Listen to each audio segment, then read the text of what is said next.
ज्या जमिनीच्या गटावर आम्ही मागणी केली त्या गटावरच हे जे इतर खातेदार आहेत ज्यांना फोडून म्हणजे दलालांकरवी त्यांना फोडून बाबा तुम्हाला किती पैसे पाहिजे, 50,000 पाहिजे, 1 लाख पाहिजे, 10 लाख पाहिजे, आम्ही देतो, अशा फुटीर खातेदारांना घेऊन त्यांनी आमच्याच गटावर मागणी केली.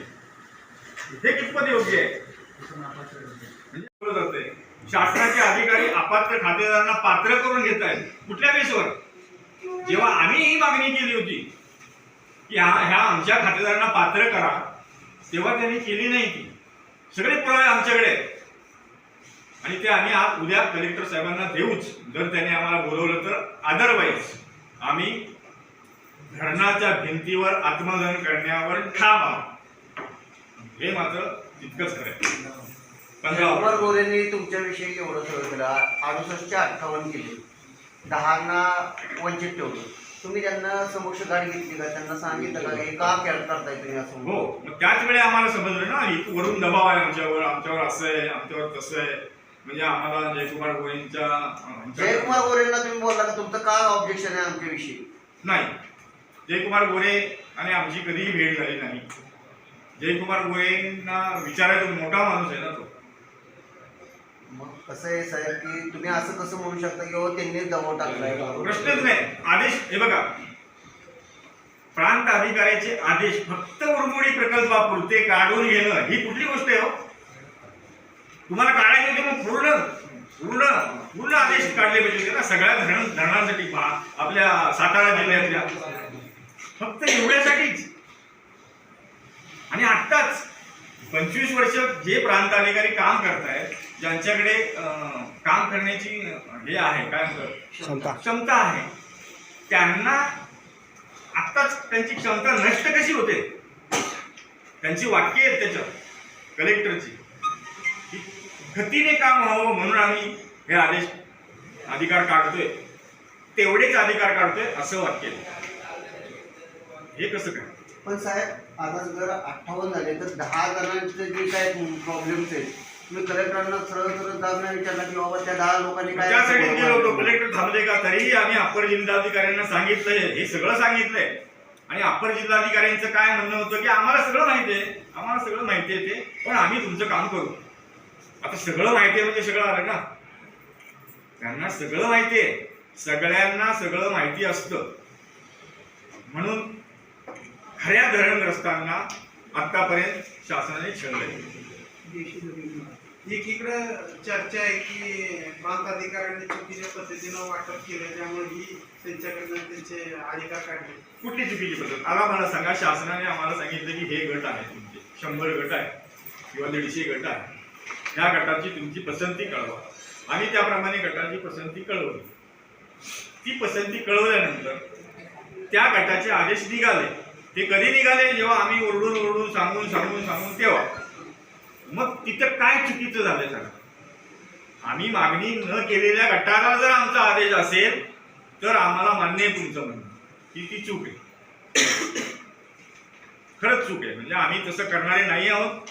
दुसरी गोष्ट याच्यातली अशी की आम्हाला वेळोवेळी सांगितलं जातं शासनाच्या अधिकाऱ्यांकडनं, ह्याच अधिकाऱ्यांकडनं, तर कशाला पाहिजे तुम्हाला जमीन?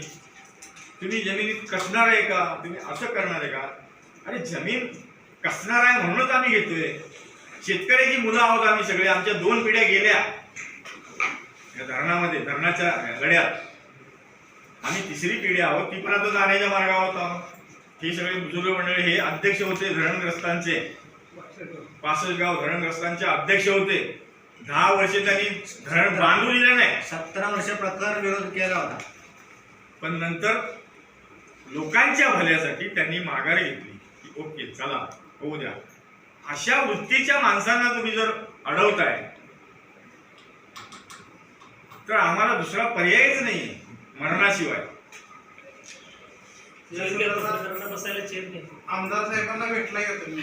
त्यावेळेला आम्ही हे सर्व गोष्टी आम्ही त्या जाणबुद्धीपूर्वक त्या सर्व गोष्टी केल्या. परंतु जर आज आम्ही 15 ऑगस्टचं जे काय अल्टिमेट दिलेलं आहे, जर त्यावेळेला त्यांच्या 14 ऑगस्टपर्यंत त्यांनी ह्या कामं नाही केली तर माल तालुक्यामध्ये उरमोडी धरणाचा एकही पाण्याचा थेंब आम्ही जाऊन येणार नाही. कारण आज आम्ही बघितलं तर आमची 23 गावं या पुनर्वसनामध्ये प्रकल्पवादीमध्ये 5030 कुटुंब आज प्रकल्पवादीत आहेत. आज ह्याच्यामध्ये खटाव आणि मान गावची 110 गावं सिंचनाखाली येणार आहेत. आज 27,000 एकर क्षेत्र त्या सिंचनाखाली येत असताना आज आम्हाला एक साध्या 67 लोकांचं तिथं पुनर्वसन करू शकत नाही. आज जवळजवळ आम्हाला 2020 साली काउंटरांनी भूखंड मिळाले असताना सुद्धा तिथं आम्हाला वहिवाट करण्यासाठी किंवा जो काय कार्यकारी अभियंत्याकडून नागरिक सुविधा पुरवायच्या होत्या त्या नागरिक सुविधा पुरवत असताना तिथे बरेचसे म्हणजे जे तिथले स्थानिकांकडून तिथे त्रास होतोय आम्हाला ह्या सर्व गोष्टीचा. आणि ही गोष्ट पण आम्ही वारंवार म्हणजे जे संबंधित जिल्हा पुनर्वसन अधिकारी कार्यकारी अभियंत्यांना पण त्यांना पत्रव्यवहाराद्वारे कळवलेली आहे या संदर्भामध्ये. आणि विषय आमचा एकच आहे की बाबा सर्वप्रथम आम्हाला जर जमीन उपलब्ध झाली तिथे तरच आम्ही तिथे राहायला जाऊ शकतो. आज जमीन उपलब्ध होत नाही, आम्ही तिथे राहायला जाऊ शकत नाही. आज आमचं जे संबंधित जे वेणेमुले गाव आहे हे संपूर्ण म्हणजे बफर झोनमध्ये गेलेले आहे आणि आम्हाला फक्त एक किरकोळ जमीन शिल्लक राहिलेली आहे तिथे.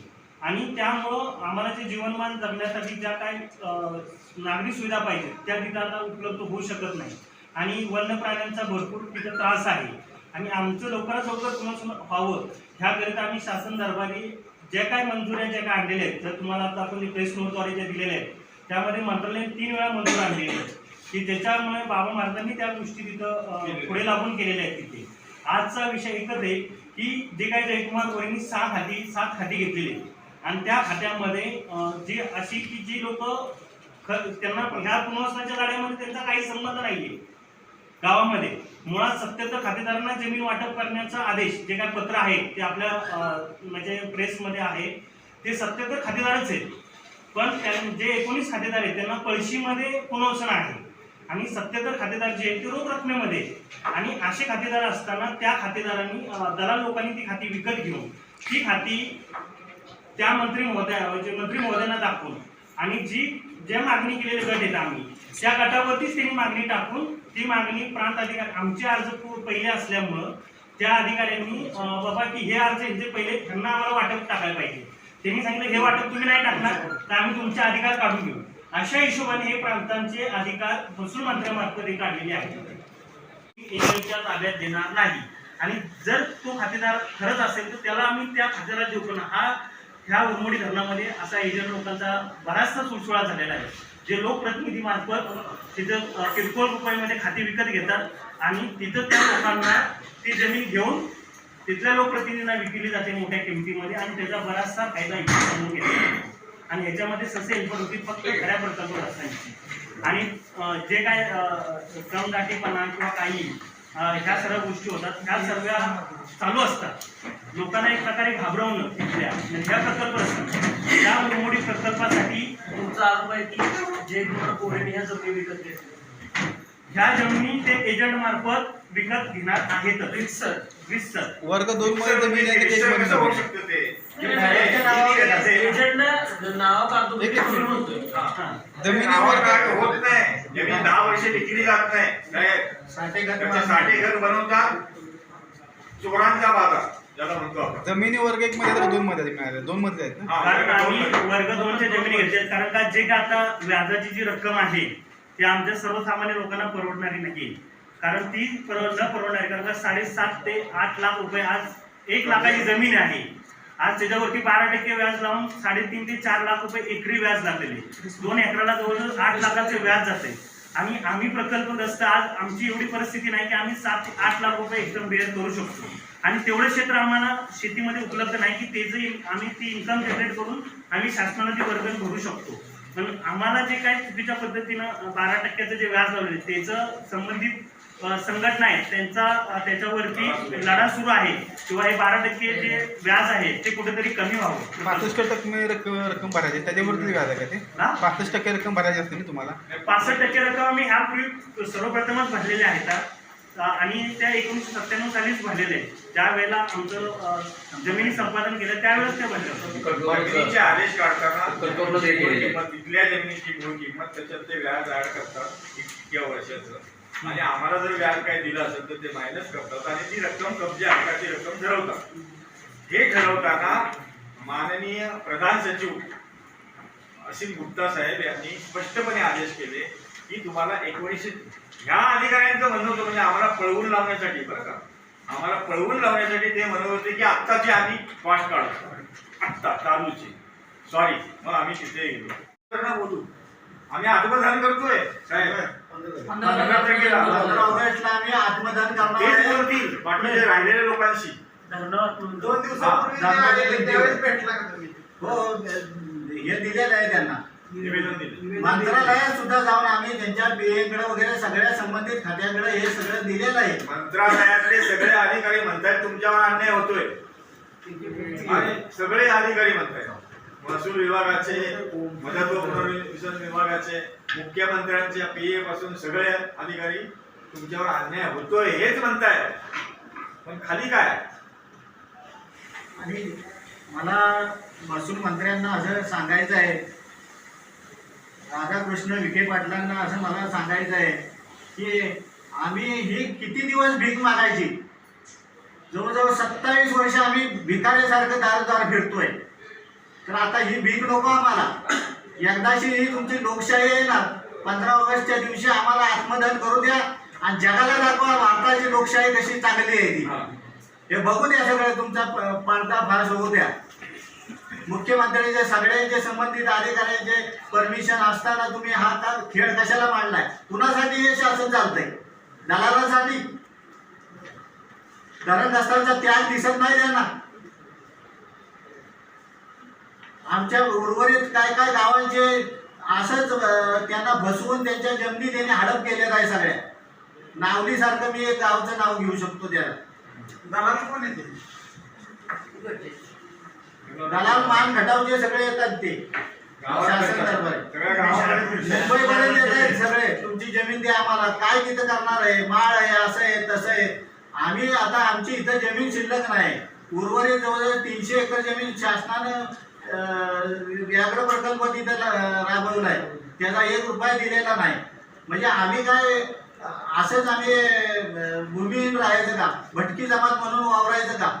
20 वर्षे मुळात जर गोरे साहेब आणि त्यांची मंडळी, जी दलाल मंडळी आहे, त्यांना जर जमिनी पाहिजे होत्या तर 25 वर्षापूर्वी ती घेऊ शकली असते की. जेव्हा शासनाने संपादित केले तेव्हाच घेतली असते की त्यांनी. आम्ही सगळं शिजवून आणल्यावर, आम्ही सगळे मंजुऱ्या आणल्या, आम्ही सगळ्या गोष्टी केल्या, आणि आता खायला पुढे आले. अचानक का म्हणजे त्यांना या जमिनी काय घेऊन- अचानक आता आपण पत्रकार आहात सगळे, स्मार्ट पत्रकार आहात सगळे आपण, म्हणजे सुज्ञ आहात, आणि आपल्याला हे माहिती असावं, असेलच कदाचित, की तिथे MIDC होते, पाणी गेलंय, आणि हे सगळं ते सुजलाम सुफलाम होणार आहे हे चित्र डोळ्यासमोर दिसते त्यांना. आणि खासदार म्हणजे ते 25 वर्ष पुढचं बघतात, ज्यावेळी आम्ही फक्त उद्याचं बघतोय बस, बाकी त्याच्या पुढे काय बघत नाही. ज्यावेळी आम्ही या जमिनी पसंत केल्या त्या माळावर साधं गाडं उभं राहत नव्हतं. तीच वर गवत आणि त्याला कुसळ होती. नजरेच्या टप्प्यात कुठं झुडप किंवा झाड दिसत नव्हतं. आज उरमडीचं पाणी जात आहे, तिथं झाडं वगैरे वाढायला लागले, पाऊस पडायला लागलाय. तिथले चांगली प्रतिष्ठित लोक अगदी साष्टांग नमस्कार घालतात आम्हाला. तुमच्या पुण्यामुळे हे सगळं बदली होत आहे. पण गोरे सारख्या माणसांना त्या आमचा त्याग दिसत नाही. संबंधित दलालांच्या संदर्भामध्ये तुम्ही पोलीस स्टेशनला किंवा कुठे काय तक्रार केली? हे लोक येऊन आम्हाला त्रास देतात, आमच्या लोकांना जमिनी घेतात. शासनच त्यांना मदत करता येतं, कुणाशी तक्रार करायची म्हणून आम्ही ह्या मुद्द्यावर आलो. 15 ऑगस्टच्या आत्मदान करतो, आम्हाला ही भीक नको आम्हाला. 15 ऑगस्ट 2024 रोजी आम्ही सर्व ग्रामस्थ, आमच्या वेणेखोल गावचे ग्रामस्थ धरणग्रस्त आहोत, ते सगळे धरणाच्या भिंतीवर जाणार आहोत, आणि त्यातले जे काही 10-12 लोक आम्ही वयस्कर आहोत ते सगळे आत्मदहन करणार आहोत. जोपर्यंत आम्हाला आमचे उर्वरित आदेश शासन देत नाही तोपर्यंत आम्ही मागे हटणार नाही, आणि हे आम्ही ठामपणे सांगू इच्छितो. कोणते आदेश आहेत? आणि आमची मागणी ही आहे की आम्हाला जमीन वाटपाचे आदेश जे 10 जणांचे काढायचे थांबवलेत, आणि त्यासाठी कलेक्टरनी, माननीय कलेक्टर साहेब यांनी प्रांत अधिकाऱ्यांच्याकडून अधिकार काढून घेतले, फक्त उरमोडी प्रकल्पग्रस्तांपुरते. ते का काढून घेतले हे पहिलं त्यांनी स्पष्ट केलंच नाही आणि आम्हाला सांगितलं की आम्ही तुमचं काम 25 दिवसात करू, 40 दिवसात करू. ज्या प्रांताधिकाऱ्याकडे काम दिलं आहे त्यांनी आम्हाला सांगितलं की माझ्याकडे स्टाफच नाही आहे, माझ्याकडे काय बसायला पण जागा नाही आहे आणि मी हे बघण्यासाठी आणि हे करण्यासाठी मला 40 दिवस लागतील. ह्या सगळ्या गोष्टी असल्यावर आम्ही थांबू शकत नाही. नेमकं कोण आहे आपल्याकडे आमदार? नेमकं ह्या मागे सगळे दलाल जे जयकुमार गोरे आमदार आहेत म्हसवडचे, मान तालुक्याचे स्थानिक आमदार, त्यांनी महसूल मंत्र्यांसोबत हितगुज करून जे काही हे घडवलं आहे त्याला ते सर्वस्वी जबाबदार आहेत. आणि सगळ्यात मोठी जबाबदारी खरं म्हणजे कलेक्टर साहेबांची येते की ज्यांनी काहीही न बघता डायरेक्ट महसूल मंत्र्यांचा म्हणा किंवा जो कोणी मंत्री असेल त्या मंत्र्यांच्या आदेशाला घाबरून, म्हणेन मी, घाबरून, IAS ऑफिसर घाबरत नाही. मला 30 वर्षाचा अनुभव आहे, कुठलाही IAS अधिकारी घाबरत नाही अधिकारी, आणि हे घाबरले आणि त्यांनी हा आदेश त्यांनी काढला आणि त्यामुळं आमच्या धरणग्रस्तांचं मरण झालं. म्हणजे आमच्या हातात तोंडाशी आलेला घास हिसकावून घेण्याचाच हा प्रकार आहे, दुसरं काय. राजकीय षडयंत्र आम्ही म्हणत नाही आहे, आम्ही हे म्हणतोय की तिथल्या जमिनीची हाव सुटली आहे आमदारांना. म्हणजे आम्ही ज्या जमिनी 2013-14 पासून पसंत करून त्याची मागणी केली, 21मध्ये आमची मागणी पहिली आहे, ती मागणी करूनही जर तिथे हे आमदार साहेबांचे दलाल त्याच जमिनीवर मागणी करत असतील तर तो त्यांचा हावरटपणा आहे असं आम्ही म्हणतो. आणि तेच जयकुमार गोरे आहेत ना, दुसरं कोण आहे? स्थानिक मान तालुक्याचे आमदार कोण आहेत? आतापर्यंत किती जमीन त्यांनी घेतली असं? आत्तापर्यंत जमीन किती घेतली आम्हाला माहिती नाही, पण आमच्या गावातल्या जे खरं म्हणजे पात्र नाहीत उमेदवार, खातेदार, त्या 7-8 लोकांच्या नावे ते लोक जमीन तिथे घेत आहेत. आत्ता तुम्ही म्हणाल की हे त्यांचं नाव कुठे आहे? त्यांचं नाव आता येणारच नाही, 10 वर्षे त्यांचं नाव येत नाही. पण त्यांनी सगळे साठेखत करून घेतलेले आहेत. आमच्याकडे ज्यांनी पैसे घेतलेत ते उड्या मारतात, आज मजा करतात, तिथं नेमकं चंगळ करतात. हां, काय त्या जमिनी घेऊन? जमिनी घेऊन करणार काय आहे मला माहिती नाही. जयकुमार गोरे तिथं बंगले बांधणार आहेत का अजून काय करणार आहेत मला माहिती नाही. पण त्या आमच्या जमिनीच्या बाजूलाच MIDC होते, भारतातली नंबर 2ची MIDC तिथे होत असल्याने तिथे विमानतळ होतोय असंही आम्ही समजतोय, ऐकतोय, बघतोय. ह्या सगळ्या गोष्टी होत्या. जिल्हा होण्याच्या मार्गावर आहे म्हसवड, त्याचं मुख्य ठिकाण होणार आहे. आणि म्हसवड शहराच्या 2-2.5 किलोमीटरवर आहे आमचं सगळं जमीन आणि गावठाण आहे. तर हे त्यांना दिसतंय डोळ्यासमोर, आणि एवढी चांगली जमीन आम्ही सोडणार कशी हा त्यांचा खरं समज असणार आहे. आणि म्हणून त्यांनी हे सगळं षडयंत्र रचलं आहे. पण आमचा त्याग दिसत नाही. त्याग आम्ही करतोय, आपल्या पत्रकार बंधूंनाही माहिती आहे आम्ही त्याग केला आहे. तुम्ही प्रत्यक्ष येऊन आमच्या गावालाही भेट द्या असं मी म्हणेन, आणि बघा आमची परिस्थिती काय आहे. ते दुष्काळग्रस्त भाग आहे, त्यासाठी दुष्काळासाठी धरण हे उरमोडीचं झालेलं आहे. दुष्काळासाठी धरण आणि धरणग्रस्तासाठी मरण हे आमदार जयकुमार गोरे आणि जे महसूल मंत्री आहेत राधाकृष्ण विखे पाटील ह्यांचं धोरण आहे. आम्हाला धरणग्रस्तांना उद्ध्वस्त करण्याचं त्यांचं धोरण आहे. कारण आमचे सगळे शासन मान्यता सगळे असताना यांनी आमच्या पुनर्वसनमध्ये अटकाव आणून सगळं काम जे आदेश होणार होते ते बंद केलेले आहेत. त्यामुळं आमच्यावर अन्याय होतो आहे आणि त्याचा आम्ही हे करण्यासाठी 15 ऑगस्टला आम्ही सामुदायिक आत्मदहन करणार आहे धरणाच्या भिंतीवर. कारण आमचं पाणी त्यांना जातं आहे, त्याचा आमच्या पाण्यामुळं तिथली जमीन सुजलम सुफलम होत्या. पण आमचा त्याग, आमचा संसार धरणग्रस्ताचा सगळा धरणामध्ये डुबलेला आहे.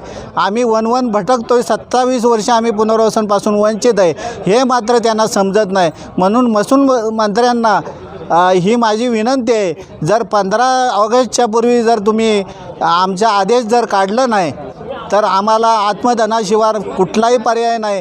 कारण आम्ही भीक किती 27 वर्षे भीक मागतोय, आम्ही भिकारी आहोत का?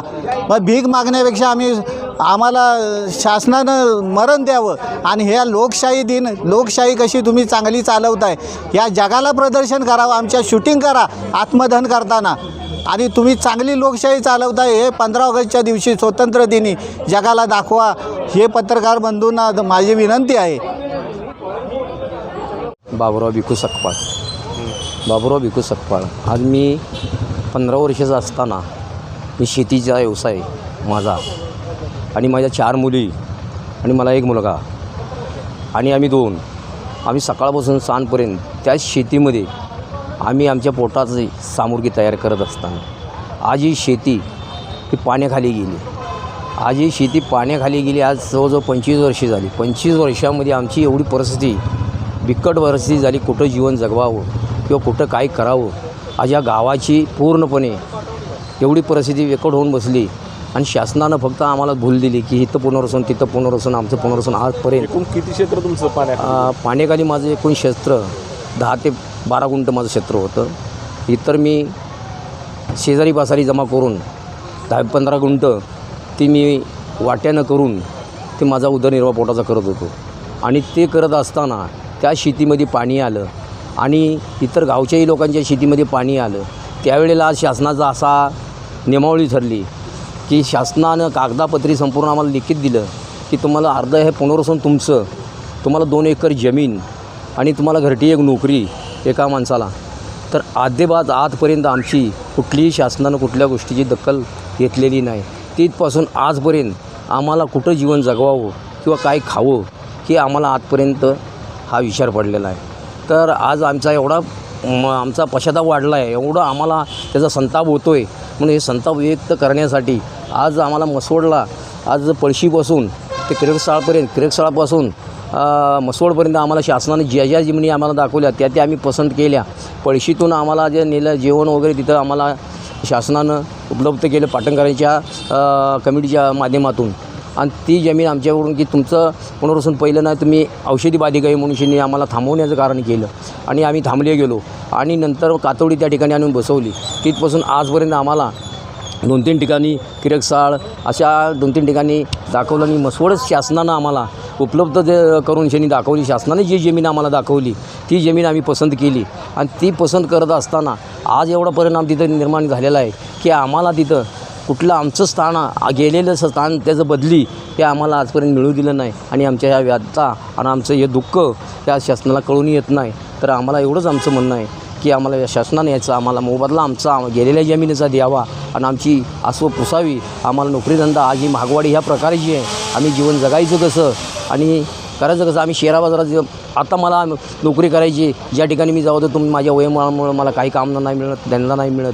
मुलाचं काय फक्त डिलिव्हरी बॉयस, ते डिलिव्हरी बी कधी मिळाली कधी नाही मिळाली आणि नोकरी नाही, धंदा नाही. आता हे जीवन अशा लोकांनी आज 100 उंबरड्याचा गाव आमचा गेला तर त्यातून आमचे काही पॅकेजमध्ये लोकं गेली आणि काही लोक आम्ही जमिनीमध्ये आलो. आमचा जमिनीची मागणी आहे आणि आम्हाला ही जमीन मिळावी आणि त्या शेतीमध्ये आम्ही कष्ट करून आमचं उदरनिर्वाह पोटाचा करावा ही आमची भूमिका आहे. आणि त्याला आम्हाला कुठंतरी ह्या जमिनीला गती मिळेल म्हणून करतो. तर कुठंतरी आम्हाला ही काही नाही काहीतरी अडथळा निर्माण होतो आहे. तर अडथळा हे न निर्माण होता आम्हाला आमच्या सरळ हातानं सरकारनं आम्हाला त्याचा न्याय द्यावा. आणि हे बघा आमचं गाव सगळं व्यवस्थित होतं. आता हे धरण झाल्यापासून हे असं आमच्या मागं सगळं जनावरांचं विनावरांचं सगळ्यांचं चाललं. आता धरण झाल्यानंतर सगळं चाललं तर आम्ही काय म्हणलं आम्हाला पुनर्वसन पाहिजे तर हा सरकारनं आम्हाला पुनर्वसन मंजूर केली. आम्हाला म्हणलं कुणाचं पाकिट नको, कुणाचं काय नको, आम्हाला हे गेले आम्हाला तिथं बसायला तो सरकारनं आम्हाला जागा द्यावा असं आम्ही सरकारला बोलणी केली. सरकारनं मंजूर केली. आणि आत्ता 10-20 वर्ष झाली. आता हा का मंजूर होत नाही आम्हाला कशासाठी. आणि आता तिकडं आम्हाला गावठाण दिलं, मग आता आम्हाला जमीन द्यावी, सरकारनं जमीन द्यावी. आम्हाला इथं काही राहिले नाही. आम्ही काय खायचं, वांढरं माकडं त्रास देते, ते साप घरात शिरते, ते आम्ही काय करावं. आजूबाजूला परिसर माणूस नाही, कोणी नाही, काय करावं सरकारनं. मग हे सरकारच्या पैसे आम्ही एवढे विनंत्या करून पण आम्हाला जमीन पाहिजे. ही ज्या आजची तिथं बोलणी झाली की ही जमीन तुम्हाला ही घेणार ती देणार असं करून आम्ही सगळं पाण्यात गेलेलं आहे. आमचं काही राहिलं नाही आम्हाला. तर आमची जे मसवडची जमीन मान्य केली ना तीच जमीन आम्हाला मिळायला पाहिजे आणि तीच जमीन आम्हाला सरकारनं द्यावी. आमची घेतली तशीच ती द्यायला पाहिजे. जगायचं काय करायचं ते सरकारनं ठरवावं. आम्ही आमची पोरं बाळं विनंत्या करून सगळे आता 25 वर्ष झाली पोरं झटत्यातही तरी सरकार त्यांना मान्यता देत नाही. मग काय करायचं? मग आम्हाला मारायचं दिलं आहे सरकार. मरू द्या धरणं, आम्ही जाऊन सगळी मरूया, बाकी काय नाही. मग सरकारचं पोट भरत, ह्याच्याशिवाय सरकारचं पोट भरत नाही.